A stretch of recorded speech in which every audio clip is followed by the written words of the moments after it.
Namaste children, I am Prem Kumar, PGT History, Kendriya Vidyalaya, Pattam, Thiruvananthapuram.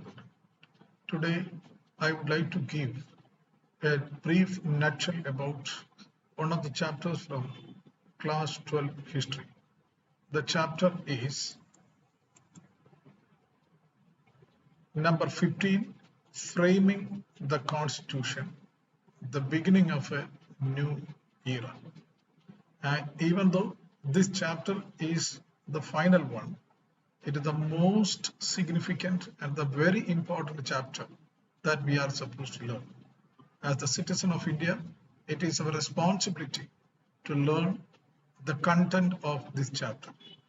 Even though I am giving an idea about this chapter, and please see that it is not sufficient for attending the examination, but definitely you will get an idea about that how to understand the concept or the main content of this chapter. Now let's learn something one by one. Framing the Constitution, the beginning of a new era. This chapter deals about the history that lies behind the Constitution, the intense debate that were part of its making, and the process through which the Constitution was framed in India. Actually speaking, this chapter is mainly dealing about what exactly was going on before the starting of the preparation of this Constitution and how the process was undertaken and how this Constitution was made into the present context. The Constitution was mainly prepared by an assembly which is called as the Constituent Assembly. And how this Constituent Assembly was created.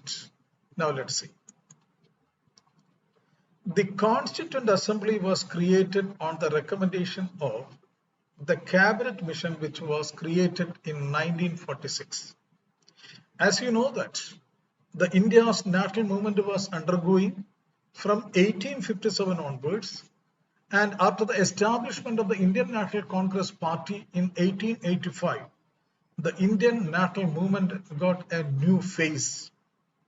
And from there onwards, under the various leadership of many leaders, and the national movement has got a new momentum, and it was intensified, and finally what the British government was owed to grant freedom to the people of India. And also we must understand that in the year 1945, after the end of the Second World War, and British position was started to decline. And moreover, the government was changed. A new government under Clement Attlee, the Labour government, the Labour Party's government, which was emerged. And one of the election promise of that government was that if Clement Attlee is winning the power, their first priority would be to grant freedom to the people of India. As a result, after the election was over and his party got the majority and he came to power, and immediately his government started the proceeding for considering the freedom of the people in India. As a first step, his government has created one mission. It is called as the Cabinet Mission. The Cabinet Mission comprised of the British Cabinet Ministers, and that mission finally has come to India. They started discussion with the people of India and agreed to hand over the freedom. So the Constituent Assembly was one of the recommendation or the suggestion given by the Cabinet Mission. As such, it was decided that a Constituent Assembly will prepare a new constitution for the independent India. Now let us see.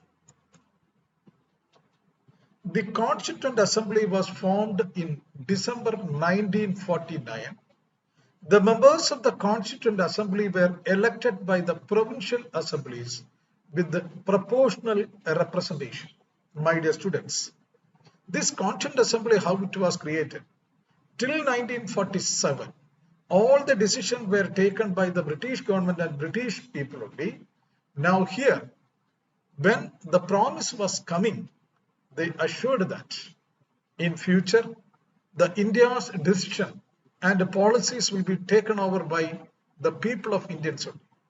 For that purpose, they need a constitution. Then who will prepare the constitution? The Indian people only have to prepare the constitution.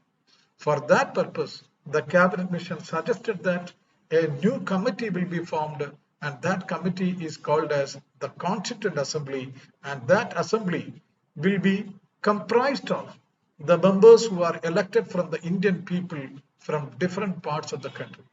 As such, the members were elected by each and every provinces of our country, and it was representing different sections of the people. That is why it is said that in the Constituent Assembly, members were elected by the provincial assemblies with a proportional representation. Now let us see. Now, how much time they have taken? Now see, the Constitution was drafted over a period of 2 years. It is not a single day or a month. 2 years, our leaders from different corners, they sat together and they discussed various issues, and finally they derived the conclusion and drafted a new constitution. The constitution was drafted over a period of 2 years, 11 months and 17 days from December 9, 1946. That means nearly 3 years from 1946 to 1949. 3 years nearly they have taken.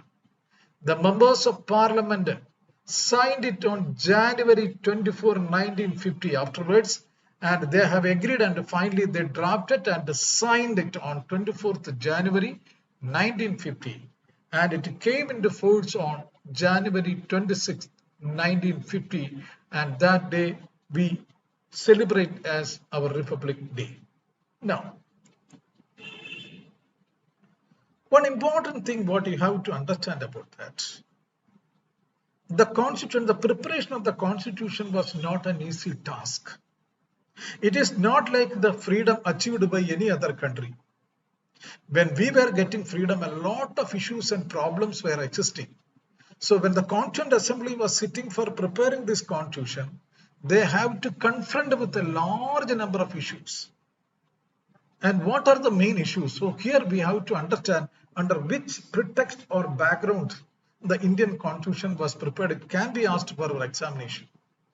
And one such issue what you have to understand is that the fresh in popular memory were the Quit India struggle of 1942 and a bid by Subhash Chandra Bose to win freedom through armed struggle with the foreign aid. As you know that Subhash Chandra Bose was one of the active members of the Indian National Congress Party, and later with his difference of opinion with Mahatma Gandhi, and he left the Congress, and later he joined with the foreign people, and along with that he started an armed struggle against the Britishers. Another important problem what was confronted by the Constituent Assembly was that the rising of Royal Indian Navy in Bombay and other cities in the spring of 1946. That is at the time of forming the Constituent Assembly. What is there, this Royal Indian Navy? There are large number of Navy laborers. The laborers in the Navy, they were taking up arms against the Britishers for better wage and their living condition. And this was one of the issues faced by the Constituent Assembly, because all these issues are to be taken care of when preparing the Constitution. The third one is that 1940 was a period of mass protest of workers and peasants in and around the country. The fourth one is what is called the one striking feature of this popular upsurge was the degree of Hindu-Muslim unity they manifested. Everywhere, that this kind of protest was taken up by the Hindus and Muslims together. So that means the people could achieve the unity. But very unfortunately, the leading political parties like Congress and Muslim League, they had repeatedly failed to arrive at settlement to bring about the social harmony. So that means both ups and downs were faced by what is called this Constituent Assembly. The next one, the great Calcutta killings of August 1946, began a year of almost continuous rioting across the northern and eastern India. Dear students, you know that when India was declared independence, there was a demand for Pakistan. As a result, our country was what is called divided. So when the demand, the Muslim League was finding that their demand will not be satisfied, and they started what is called as a communal rights, and this in turn led to the Hindu-Muslim fight and riots, and large number of people were killed in the city of Calcutta. That was another issue faced by the Constituent Assembly. Then the next point is the transfer of population when the partition of India was announced. Millions of refugees were on the move. The Muslims were moving to east and western Pakistan. The Hindus and Sikhs were moving to West Bengal and eastern half of the Punjab. Many people perished before they reached their destination. The problems of princely states, some of the princes or the kings, they were not ready to join the Indian Union. And it was in this background only which the Constituent Assembly was met. My dear students, you have to understand that. And the Constituent Assembly was meeting under this confused situation, and they were facing a lot of challenges and lot of problems and issues. Within this context only, the Indian Constitution was prepared. Now let's move on to the next step. Now, my dear students, when we prepare a constitution, it is our duty to find out what is the purpose and objective of this constitution. And every country their own type of constitution. So here also we have a constitution with certain objectives. So what is the objectives? When the Constituent Assembly was sitting for drafting the constitution, and one objective was required. So Pandit Jawaharlal Nehru only moved these objectives. Now let us see what he did through his objectives. On 13th December 1946, Nehru moved the objective resolution in the Constituent Assembly. He proclaimed that India would be an independent sovereign republic, guaranteed to its citizens justice, equality, and freedom, and assured safety to all depressed and backward classes. This is the objective. So by reading this itself, you will understand that on what basis the Indian constitution they are supposed to prepare or they are intending to prepare. So based on this only, further discussion was carried out by the members of the Constituent Assembly. My dear students, now let us see that when we are looking into the Constituent Assembly, we can see that 6 main leaders who played a very important role in the Constituent Assembly. My dear students, we have to understand that there were 300 members were selected from in and around country. Later, the Muslim League, they boycotted the Constituent Assembly. But even then, 6 of them were very important. They played a crucial role. Now let's see who are they. Number 1 is Pandit Jawaharlal Nehru. He is the first Prime Minister of India who played a gigantic role in the Constituent Assembly. The second person is Dr. Rajendra Prasad. He was elected to the presidency of the Constituent Assembly. The third person is Sardar Vallabhbhai Patel. He was the first Deputy Prime Minister. The fourth one is Dr. B.R. Ambedkar, and he was appointed as the chairman of the drafting committee of the Indian Constitution. And the fifth one is K.M. Munshi. He was a famous writer and educationist. He did a valuable contribution and suggestion for making the Indian Constitution. And the sixth one is Alladi Krishnaswamy Iyer from Madras.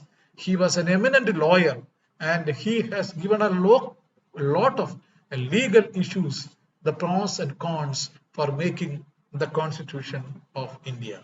My dear students, now we are moving on to the area of discussion.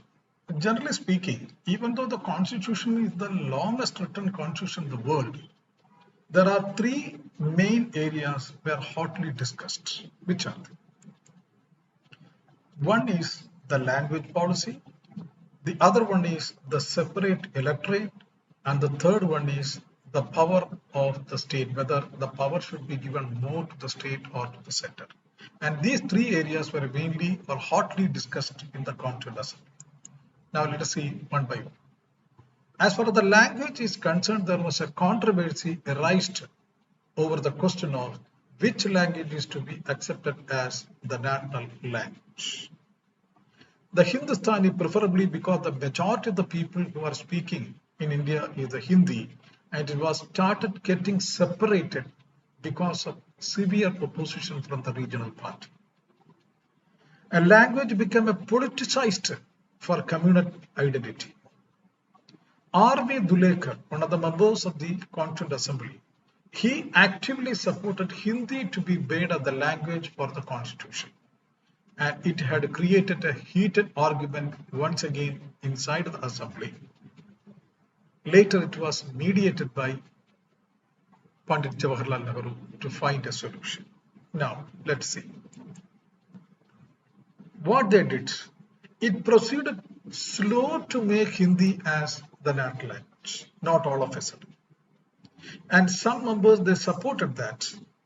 For purpose of official work, the English is also to be accommodated because the Hindi is unknown to some sections of the people. After implementation of the Constitution, the provinces were entrusted the task of using their own regional language. And Hindi to become the national language gradually, but it is not considered as a Rajya Bhasha. But here one important thing what you have to understand that Mahatma Gandhi has made his own vision about the language policy. So one question you can expect for the examination, what was the opinion given by Mahatma Gandhi regarding the language of our country? By 1950, the Congress accepted Hindustani ought to be the national language. Mahatma Gandhi felt that everyone should speak in a language that the common people could easily understand. What he said that whatever may be the language, we have to understand the common people or the majority of the people, what they are speaking, that language must be our language. So Mahatma Gandhi felt that the Hindustani is the best option because it is a blend of Hindi and Urdu, and it was popular language of the large sections of the people in our country. That is the only reason why Mahatma Gandhi, if he want, he can suggest Gujarati language, but he suggested the major people's language only has to be accepted. Over the years, it had incorporated the words and terms from different languages. Mahatma Gandhi thought that it would be the ideal language for communication between diverse communities which could unify the Hindus and Muslims and people of the North and South. Now we are coming over to what is called the second topic or the second area of the discussion, that is regarding the power to the state or the center. What were the arguments in favor of the greater power to the provinces? That means the present states. In the Constituent Assembly, the rights of the states were mostly defended by Sandhanam. He is a member from Madras. He emphasized that we have to strengthen the state for the development of the nation. He was in opposition to the center being vested with more power. He felt that an overburdened center would not be able to fulfill its responsibilities in an effective manner. The center would become strong only if all states are made stronger. So what Sandhanam commented that if all powers are kept under the hands of the central government, that will not help the state. The state's power will be degraded and the country will not get progress. Sandhanam made like that. So what about the counter argument? Now let us see. He advocated that the center should be given less power and state should be given more power. He was not happy with the proposed allocation of power between the center and the state in the Constituent Assembly. He felt that Such a distribution of power would cripple the state or disintegrate the state. What he said that in the proposal made in the Constituent Assembly, more powers were allotted to the center. That is the reason why Sandhanam was against the allocation of this kind of distribution. And he says that the state will cripple because of more power enjoyed by the center. Now, how was the central government made more powerful and strong by the Constituent Assembly? But even though Sandhana made his own viewpoint, but the majority of the people were not ready to accept his viewpoint. And finally, the central government has been given more power. Why? Because to protect the country from every angle, a strong central government is a must. That is the only reason why even today our country is standing as an unchallenged position. Now let us see. Most of the members of the Constituent Assembly were in favor of a strong central government of India. Pandit Jawaharlal Nehru wanted a strong central government as he felt, writing a letter to the President of the Constituent Assembly that it would be injurious to the interest of the country to provide a weak authority. He was in fact convinced that only a strong central government could ensure peace and security. He said that. In return, he has conveyed the message to the assembly that if the power is not given to the center, definitely it will be injurious to the interest of the country. As a result, you know that the whole subject were divided into three categories: the union list, the state list, and the concurrent list.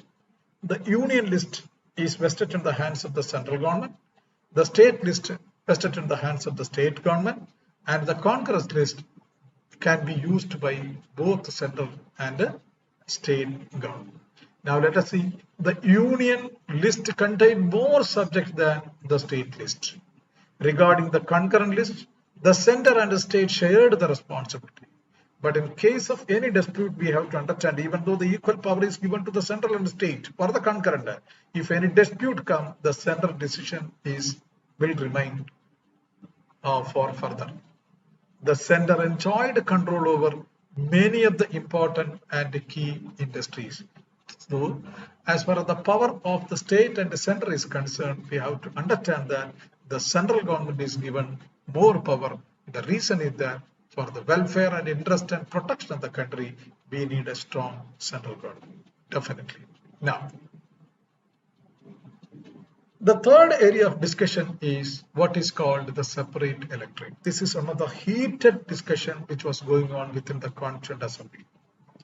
Because you know that our country is having a different kinds of people, or marginalized people, the poor people, the rich people, and the majority of the people are the poor, and they were not at all given any kind of importance in the history. Therefore, most of the members were very particular about that. The marginalized or the poor people should be given some preference in the constitution. So what kind of argument was going on there? Now let us see. There are so many people they have come forward to talk about the minorities. Now let us see. One is N.G. Ranga. What is his arguments? He was a socialist who had been the leader of the peasant movement. He argued that the term minorities must be interpreted in economic terms. The real minorities for Ranga were the poor and downtrodden.